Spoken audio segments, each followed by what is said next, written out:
আসসালামু আলাইকুম। সবাই কেমন আছো? ফুডি কর্নারে সবাইকে স্বাগত। আজকে আরও একটা নতুন রেসিপি নিয়ে তোমাদের সামনে হাজির হলাম। আজকের রেসিপিটা কিন্তু খুবই ইউনিক আর দারুণ টেস্টি একটা রেসিপি। এই রেসিপিটা দেখার পর থেকে কিন্তু আর কোনোদিন ফেলে দেবেন না এই সবজিটা। ফেলে দেওয়া জিনিস দিয়ে যে এত সুন্দর একটা রেসিপি বানানো যায় তা এই ভিডিওটা না দেখলে তোমরা জানতেই পারবে না। আর কোথাও কিন্তু স্কিপ করলে বুঝতে পারবে না কি কি মশলা আমি অ্যাড করলাম। খুব কম মশলা দিয়ে আর কম উপকরণ দিয়ে এত সুন্দর একটা রেসিপি বানানো যায় সেটা দেখার তোমাদের কাছে অনুরোধ রইল। বেশি কথা না বলে চলে যাব মূল রেসিপিতে।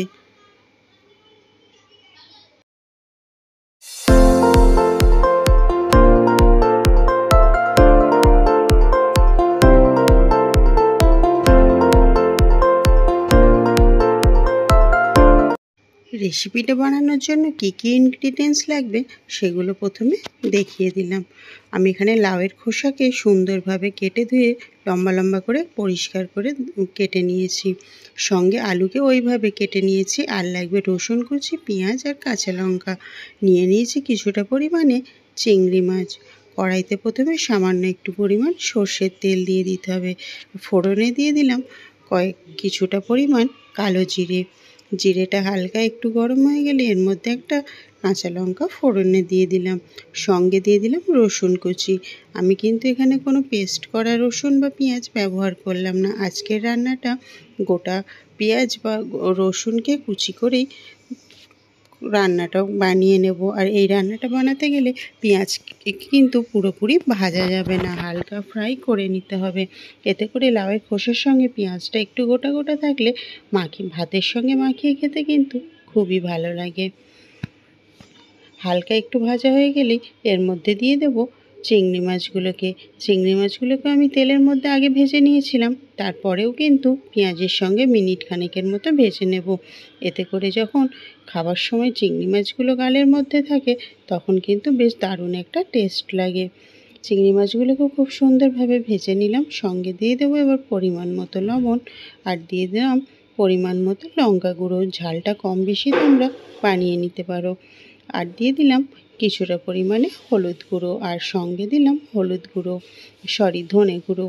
হলুদ গুঁড়োর পরিমাণটা কিন্তু এখানে কম দিতে হবে, তাহলে কিন্তু লাউয়ের খোসার যে সুন্দর একটা কালার সেই কালারটাও তরকারির মধ্যে থেকে যাবে। সামান্য একটু জল দিয়ে একটু নাড়াচাড়া করে কষিয়ে নিয়ে মিনিট খানেকের মতো চাপা দিয়ে চিংড়ি মাছটাকে সুন্দরভাবে রান্না করে নেব এই মশলার মধ্যে। এতে করে চিংড়ির ফ্লেভারটা পুরো রান্নার মধ্যে খুব সুন্দরভাবে থাকে। ফিরে আসছি 1 মিনিট পরে।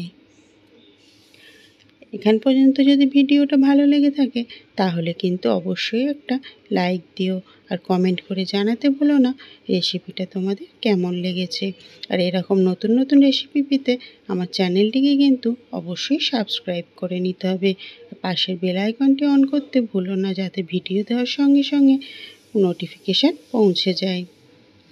1 মিনিটের মতো রান্না করে নিলেই কিন্তু 1 মিনিটের মতো সুন্দরভাবে কষানো হয়ে গেছে। আর দেখো তেলগুলোও কিন্তু খুব সুন্দরভাবে ভেসে উঠেছে। এইভাবে চিংড়ি মাছকে কষিয়ে সবজি দিয়ে রান্না করলে যে কোনো রান্নাই কিন্তু বেশ খেতে ভালো লাগে। আর গরম ভাতের সঙ্গে এরকম একটা রান্না থাকলে তাহলে কিন্তু আর কিছুই লাগবে না। দিয়ে দিলাম লাউয়ের খোসা আর আলুগুলোকে। খুব বেশি জিনিস প্রয়োজন হয় না, কম উপকরণে খুব সুন্দর একটা রেসিপি তোমরা বানিয়ে ফেলতে পারবে চটজলদি। আর ফেলে দেওয়া জিনিস দিয়ে এরকম একটা সুন্দর রেসিপি যদি বানিয়ে কাউকে খাওয়ানো যায় তাহলে কিন্তু প্রশংসায় মুগ্ধ হতে পারো। লাউ আর আলুগুলোকে একটু কষিয়ে নিয়ে চাপা দিয়ে দিলাম মিনিট খানেকের মতো। এখানে কিন্তু কোনো জল ব্যবহার করা যাবে না। চাপা দিয়ে রান্না করলে রান্নার টেস্টটা কিন্তু আরও বেড়ে যায়। আবারও চাপাটা খুলে খুব সুন্দরভাবে কষিয়ে নিতে হবে। হলুদের পরিমাণটা কম দেওয়া হয়েছে বলে এখানে কিন্তু লাউয়ের খোসার কালারটা খুব সুন্দরভাবে ভেসে উঠেছে। আর এই রকম সবজি যদি একটা রুটি বা পরোটার সঙ্গে বা গরম ভাতের সঙ্গে থাকে তাহলে কিন্তু আর কিছুই লাগবে না। আবারও কোনো রকম জল অ্যাড না করে সামান্য একটু কষিয়ে নিয়ে আবারও চাপা দিয়ে দিলাম 30 থেকে 40 সেকেন্ডের মতো। যখন এগুলো অনেকটাই সিদ্ধ হয়ে আসবে চাপা দিয়ে রান্না করার পর, তখন কিন্তু এর মধ্যে সামান্য পরিমাণে একটু জল দিয়ে দেব সিদ্ধ হওয়ার জন্য। সামান্য একটু জল দিয়ে আবারও কষিয়ে নিলাম। বেশি কিছু উপকরণ কিন্তু আর লাগবে না। এই পর্যায়ে এর মধ্যে দিয়ে দেবো আমি একটু এটা বাড়ানোর জন্য একটু আমলি টক। এরকম আমি একটু তেঁতুল নিয়ে নিয়েছি, আর তেঁতুলটাকে হাতের সাহায্যে এইরকম গোল গোল করে রান্নার ঠিক এক ধারে আমি এইভাবে রেখে দেবো। এতে করে তরকারিতে তেঁতুলের ফ্লেভারটাও সুন্দর আসে আর একটু টকটক ভাব চলে আসে। কোনো রকম নাড়াচাড়া না করে যে কোনো রেসিপি রান্নার পাশে যদি এরকম একটু তেঁতুলের টক দেওয়া যায়, এতে করে কিন্তু ফ্লেভারটা খুব দারুণ আসে। রান্নাটা কিন্তু সিদ্ধ পুরোপুরি হয়ে গেছে, আর দেখো ঠিক ভাজা ভাজা মতো হয়ে গেছে। মনেই হবে না এটা জল দিয়ে রান্না করা।